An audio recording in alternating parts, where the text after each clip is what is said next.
Hi, this is Mary Baca with Remotely Unique Podcast Show. And today we are going to talk about From Ashes to Wings. I have been aware of a book for many years now that I really like. It's called Broken Open, How Difficult Times Can Help Us Grow.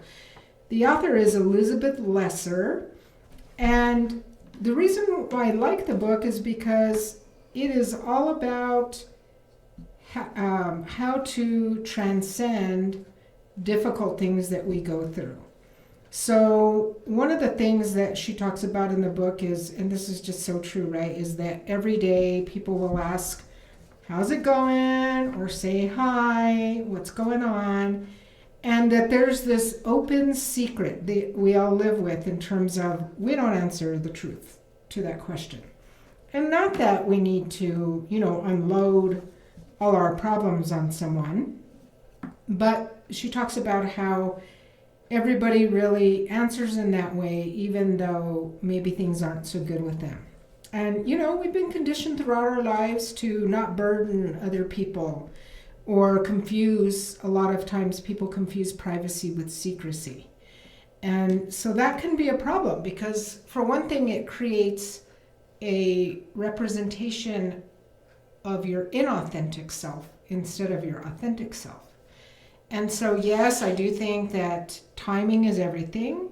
Like, there are going to be times when that is the appropriate answer, even if things are really not going well in life. Like if your boss asks you, or a situation like that, where it might not be the appropriate time and place to answer truthfully. But one of the other things is we have free will, and we make choices every day that impact us situationally, depending on what decisions we make and how we exercise our free will. But a lot of times, in fact, most of the time, we don't have control over what happens in our life. So when people say, yeah, everything's good, a lot of times what's attached to that is shame. They don't really want to answer the truth because they feel that they are the only ones who are going through things in life. And so consequently, enough times and enough people that answer that way when that really isn't the truth, then we have a lot of people who are walking around with just kind of a mask. And that can create problems on so many levels, right? It creates disconnection, it creates a facade, it prevents people from having a true intimate connection or relationship. And so those are just a few of the things, right? In terms of what just saying, good, everything's good, when really they're not, what that answer can do.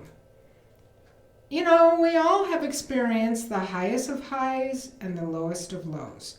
What differs is what causes these experiences for us, right?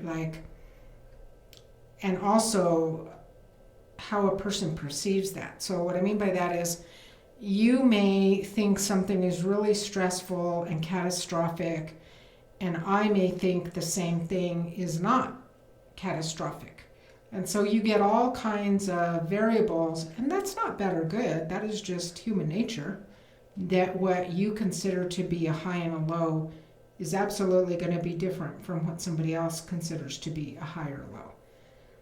But at least when you start to answer from a real place, when somebody asks you, how are you doing?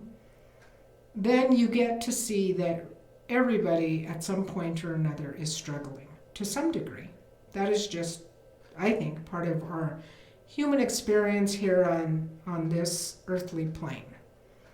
And you get to see that. And I think that the good part of that is people are able to see we're not all perfect. In fact, nobody is perfect. And we don't have perfect lives. And it's okay. It's okay to not be okay, truthfully. The other thing is how a person deals with it. So going back to that we don't have control over what happens in our lives, we do have control over what we do with the things that happen in our lives. And I just have seen people be negative about different situations, as opposed to having an attitude of, I'm going to get past this. I'm going to figure it out. I'm going to ask for help if I need it. And I know that at some point this too shall pass, to coin an AA slogan. One of my favorites to use, another one that I really like, is expectations are premeditated resentments, which is a whole other show in itself. But so what people do with it, right? I work with people in counseling or spiritual mentoring or coaching or different things that I do with people, is to help them realize, okay, that's your situation. What can you do? What is within your power to do? We do always have some level of power and control to do something about our situations. But you see people, or I'll speak for myself, I see people all the time just swimming in the muck of whether it's self-pity, and what I mean by that is just accepting a place of powerlessness. Truly, if we accept a place of powerlessness, then that's where we will stay stuck. I talk to people all the time about accepting responsibility. And I don't mean that from like a shaming place. I mean that from an empowering place. When we realize that we are responsible for things that we do, for choices we make, then it is empowering, because that means we can change it. If you stay stuck in the perception of things are just happening to you and you have no control over that, as opposed to, yes, things are happening to you and many things you have no control over, but you always have control over how you're going to deal with it. And that's the part that a lot of times people leave out. So you can see people around, and we've all been down this road. I mean, just because I speak on these things, trust me, by no means does that mean I'm perfect, because I'm not. I am an imperfect human being. But we see people all the time that just stay stuck in the negativity, and some of that is called a secondary gain. There's actually such a thing where somebody is gaining something from staying stuck in that negativity. So the clearest example I can think of right now in this moment is if somebody has a lawsuit going, and that lawsuit involves having to prove that that person has been damaged, say in a car accident, okay, for example, then that person has a reward for staying, whether it's staying sick, whether it's staying injured, whether it's staying emotionally compromised, any of those or all of the above. I've seen people really stay stuck in those places. And not always necessarily, in fact, most of the time, it's not that they are consciously choosing that. Secondary gain oftentimes is something that's very subconscious, but nonetheless very powerful. Because the truth is, we can't move past these places unless we're willing participants. I even tell people who I see professionally, I don't have a magic wand. I can't just wave a wand and make everything go away. People have to play their part or participate, whether it's in a counseling process or a mentoring process or a coaching process or whatever it is, even in energy work, right? Even if their part of participating is to be there, that's still participating. When somebody comes to counseling, they're participating by being there. But we really do get out of life what we put into it. So if all you're going to put forth is your physical presence, then that's going to make your progress be like that of a turtle. And turtles are really cute, but we're not meant to be turtles, right? We're really supposed to be able to experience our highest level of achievement and optimal health. And I myself, as an energy worker and holistic practitioner and a body healer, I really believe that disease manifests in the body at least in part, and to a high degree, again in my opinion, because of emotions that get trapped and stuck in our body. And so that's another level of work that I do with people. But the truth is, you can do a lot of this for yourself. And one of the big ways is changing your outlook from thinking you're a victim of your own circumstances to realizing that you're not a victim of your own circumstances. And there really are things you can do, and to ask yourself, what can I do? What can I do to navigate around this situation and to move through it? And if you need help, there are people like me that you can call to help you figure out what you can do. Because sometimes we're all pretty blind to being able to identify what we can do to move past a situation. But I gotta tell you, it's very empowering when you figure that out. You really feel unstoppable. And these things that I'm talking to you about today, I didn't always live my life like this. Truly, probably about 7 years ago, I was guilty myself of being negative in situations and looking at myself as a victim of circumstance. I did always have kind of an attitude, though, of, I'll figure a way through this. Definitely I'm a survivor. And so I have always had that. But in the past 7 years, I have just progressively gotten better at doing that with a lot of work, a lot of spiritual work, I've been to counseling myself. In the past 20 years, I've seen probably about 9 different therapists, because therapists are all different. They have their own styles. So sometimes I just like trying different people to kind of get the flavor, of what people have to offer. And I've been through a lot of spiritual mentoring, and I've had some very powerful spiritual work done myself, like shamanic work and hypnotherapy. I've had a lot of that done, and Reiki, and just all kinds of different things. And those were my way of growing and progressing to the point that I am today. And truly, all of that has been life-changing. And that's why I chose the topic for today, because all of you can experience transformation. I have people that I instruct and teach and certify, and they'll say things like, I didn't think that I had gifts, like intuitive gifts or healing gifts, or even the power of prayer. Believe it or not, some people I've heard say, I didn't think that God loved me, And so I really want to tell you that the highest and best of what life has to offer is accessible to anybody. I promise you. And you just have to keep working at it, but also to figure out what you can do instead of what you can't do. It's too easy to focus on what we can't do. Too easy to focus on what limits us and what restricts us.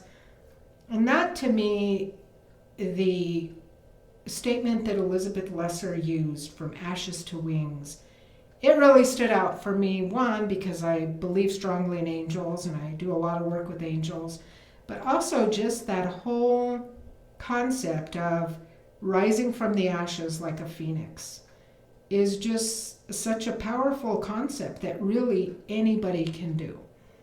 And there's a difference between surviving a situation and thriving in spite of a situation. Those are two very different things.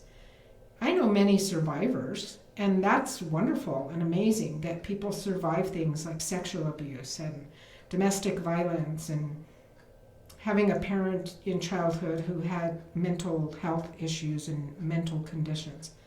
Those are people that are survivors, and much respect and love for those people. But some people take those situations and actually thrive in spite of them, and become, world leaders or healers or just their everyday selves. They don't have to be out in the world making a mark. They can be making a mark in their own family, and that's still very powerful.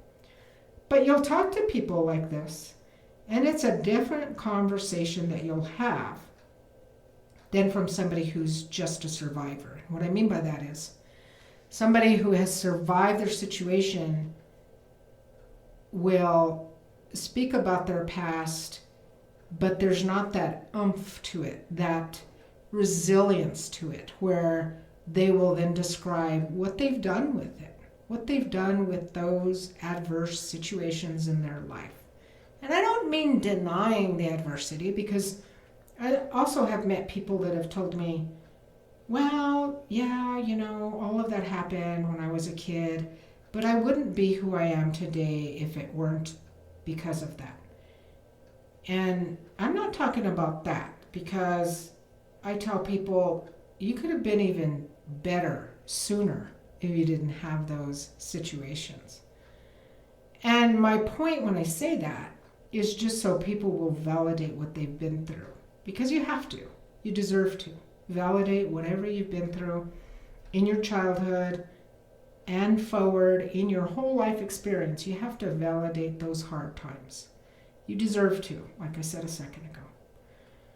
So this thing of from ashes to wings is really about having yourself broken open. Some people will even refer to themselves as damaged goods or broken, and it is heartbreaking for me when I hear that, because that just seems to me like a hopeless kind of situation.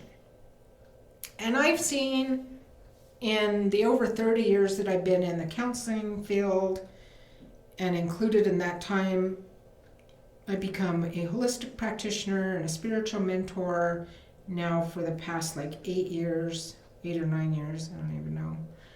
I just see so many people get better and heal and recover that I'm a believer. I'm absolutely a believer. And if I ever have the opportunity to be part of that journey for someone, I really consider that an honor, to be honest with you. I love what I do. And I wouldn't love what I do if all I saw was pain and things like that and never saw any healing. I would hate what I do, but I absolutely love what I do. I look forward to every day and all the different people that I meet and encounter and the conversations that we have and that kind of thing. So definitely I believe that people, even though if they're broken open, that the light can shine through and that we truly can make it through anything. Doesn't mean we won't stumble. Doesn't mean we won't fall, because boy, I have fallen many times in my life. But how you deal with it is really, really critical. Do you get back up? Even if you have to ask for a helping hand to help you stand back up, that's fine. Or do you just stay down and not see the resilient light that shines in you that can help you make it through anything? So that's the difference. I hope that today something resonated with you. If you'd like to talk about this more, you can always schedule an appointment with me of various kinds. I do different things, so you can, like I've said, I'm a spiritual mentor, I'm an instructor and trainer, professional trainer, I'm a holistic practitioner, body worker, energy worker, all of those things, licensed counselor. You can always get a hold of me through remotely-unique.com, where you're going to go to hear this podcast, or one of the places, right? And you can always get a hold of me and schedule some time. You can also text me at 505-315-7397. You could reach me that way as well.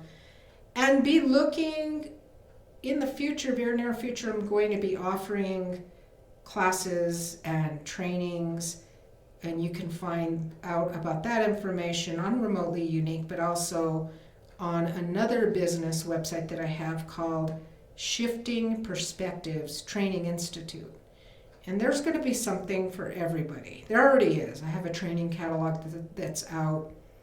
I offer trainings to counselors and social workers, but a lot of those trainings I'm going to start offering to people for personal growth. So I hope you have a wonderful day. I hope you realize how amazing you are and how it truly was a miracle that you woke up this morning breathing. I always tell people when they ask me how I'm doing, I'll say, well, I'm standing vertical to the ground, so that's a good sign, right? And then I laugh, but you really kind of have to laugh with life, truly, to a big extent. But you have a wonderful day, and I will talk to you next Monday, and soon we will be having guest speakers, so I'll keep you posted about that. Bye for now.